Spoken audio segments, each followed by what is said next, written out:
চলো তাহলে দেখা যাক আজ আমাদের রুমে কি রান্না হচ্ছে।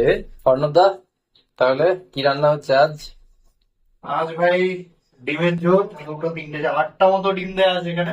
সাদা ডিমের ঝোল। তো আমরা রীতিমতো একটাই সবজি দিয়ে রান্না বান্না করি, কারণ অফিস করে আসার পর কারো কাছে মানে দু তিনটে সবজি করার মতো পজিশন থাকে না, শরীরটা অনেক ক্লান্ত থাকে, টায়ার্ড থাকে। তো আমরা খুব শর্টেই রান্না বান্না করার চেষ্টা করি, আর যতটা তাড়াতাড়ি করার চেষ্টা করি কিন্তু হয়ে ওঠে না। কি কটা বাজে রুদ্র আমাদের রান্না করতে? বাজবে হয়তো 11টা 12টা। তো আগের ব্লগে আমি বলেছি আমাদের রান্না করতে মোটামুটি 11টা 12টা বেজে যায়, আর খেতে খেতে শুতে শুতেই 1টা মতো বাজে। তো সবাই দেখবে জিজ্ঞেস করে যে আমাদের মেসে সবসময় কেন এই ডিম আলু পোস্ত এইসবই কেন রান্না হয়, তার পিছনে কোনো কারণ?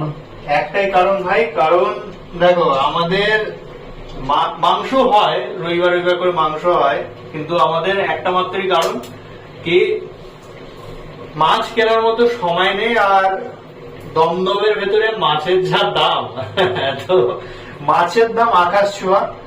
তার জন্য চেষ্টা করি যে ডিম বা সোয়াবিন জাতীয় জিনিসপত্র বেশি খাওয়ার জন্য, কারণ মাছ কিনে নিয়ে আসার পর সেটাকে রান্নাও করা অনেকটাও ঝামেলা, আর অত ধৈর্য নেই ভাই, কারণ অফিসের প্রেশার, তার মধ্যে আবার এসে রান্না বান্না করার একটা চাপ, তো অত ধৈর্য কুলায় না যে ওটা করার জন্য। তার জন্য ডিমটা আর সোয়াবিন এটা বেশি হয়, আলু সিদ্ধটা তখনই হয় যখন আমরা খুব ক্লান্ত হয়ে যায় আর রান্না করার একদম ইচ্ছা থাকে না, তখনই আলু সিদ্ধ করা হয়। আর আমরা যতটা পারি বা যতটা চেষ্টা করি কি রুমে খেতে, তাই তো আমরা যতটা পারি রুমে খাই, কারণ বাইরে খাবার খুবই অ্যাভয়েড করি।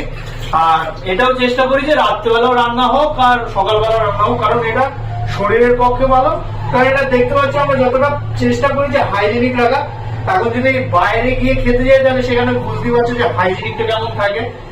আর এটাই হলো কারণ, হোটেলের রান্না আমাদের 2-3 দিনের বেশি খেলে শরীরে শুট করে না, পেট যন্ত্রণা করে।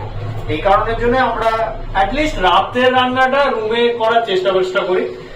বাকি সকালের রান্নাটা হয়, কম হয় কিন্তু হয় ভাই।